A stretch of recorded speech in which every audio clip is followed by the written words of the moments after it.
చూడలేమన్న దేవదూతలే దేవుడి మహిమను చూడలేక రెక్కలతో వాటిని కళ్ళతో కప్పుకొని ప్రియగా ఆ దేవుడికి అడ్డంగా ఉన్నటువంటి ఆ రెక్కలు ఉన్నాయి, రెక్కలు కప్పుకొని దేవుడిని పరిశుద్ధుడు పరిశుద్ధుడిని ఆరాధిస్తాడంట. హల్లెలూయా.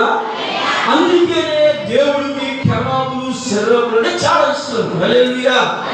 అందుకనే దేవుడు ఎప్పుడు ఆ దేవుడు నివాసం అక్కడ. ఒకవేళ ఆయన పరలోకం నుంచి భూమి మీద దిగొచ్చిన, ఆయన పరలోకంలో సంచారం జరిగిస్తున్నా, ఈ దేవదూతల పని ఏంటో తెలుసా? ఆరాధన చేయడం. గాబ్రియల్, మిఖాయేల్ దేవదూతలు ఉన్నాయి.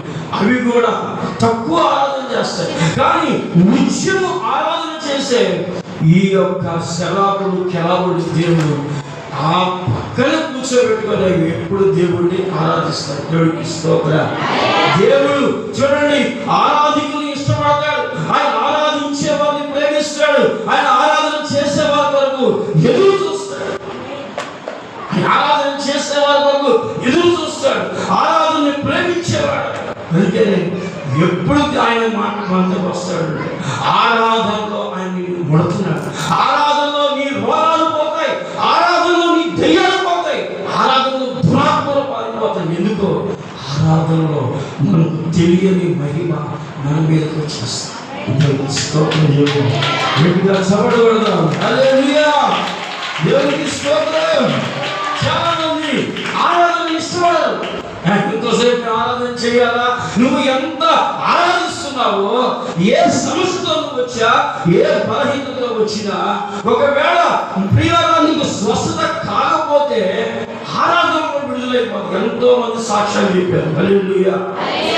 ఇలాంటి బలమైన ఆరాధన మన యొక్క కుటుంబాల్లో ఉండాలి. ఈ ఆరాధన మన సంఘాల్లో ఉండాలి. ఈ ఆరాధన మనం ఎప్పుడు మర్చిపోకూడదు. మన దేవుడు మనం మర్చిపోయినా ఆయన మరవని దేవుడు. హల్లెలూయా. అందుకే అంటున్నాడు, ఇశ్రాయేలు అందరినీ పోగు చేసి కెరూబులు సెరాబుల మధ్యన ఉండి యెహోవా నామం పెట్టబడిన ఆయన మందసము గిలాదులో నుండి గిలియద్‌యాయిము అనబడిన బాలాన్ని తీసుకొచ్చాడు. ఇశ్రాయేలు అందరూ అసలు బాలాన్ని అర్థం తెలుసా? అబద్ధపు దేవుడు.